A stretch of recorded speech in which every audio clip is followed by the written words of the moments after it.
வந்து மோடியோடைய best friend Trump அந்த காலம்லாம் மலையேறி போச்சு. அவருக்கு இருக்கிற மோடிக்கு இருக்கிற ஒரே நிரந்தர நண்பர் என்னமோ அவர் மட்டும்தான். ஆனா அவருடைய நண்பர் வந்து பகச்சிக்கிட்டாரு ட்ரம்ப்.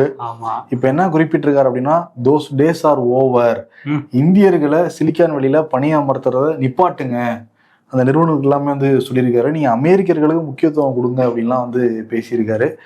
நம்ம காலங்காலமா ஒன்று படிச்சுக்கிட்டு இருப்போம், இல்லை சொல்லிக்கிட்டு இருப்போம், தேவை இருந்துச்சுன்னா பயன்படுத்திட்டு கழட்டி விட்டுருவாங்கப்பா அப்படின்னு சொல்லுவாங்களா. அது மாதிரிதான் இப்போ சிலிக்கான் வேலி இருக்கட்டும், உலகத்துல பல்வேறு முக்கியமான நிறுவனங்கள்லையும் யார் இருக்காங்கன்னா இந்தியர்கள் இருக்காங்க, பல நிறுவனங்கள் தமிழர்கள் கூட இருக்காங்க. ஆமா, கூகுளோடைய சிஇஓவே சுந்தர் பிச்சை தமிழ்நாட்டை சேர்ந்தவர் தான். அவங்களோட பிரெயின்ஸ் எல்லாம் எடுத்து டெவலப் பண்ணிட்டு போதும் அவங்களை நிப்பாட்டுங்க அப்படின்னு வந்து ட்ரம்ப் சொல்றாரு. ஆனா அந்த நிறுவனங்கள்லாம் கேட்குமாங்கிறது தெரியல. ஆமா, ஸ்கில்ஃபுல்லா இருக்காங்க அப்படின்னு தான் இந்தியர்களை வந்து பணியமர்த்த ஆரம்பிச்சாங்க.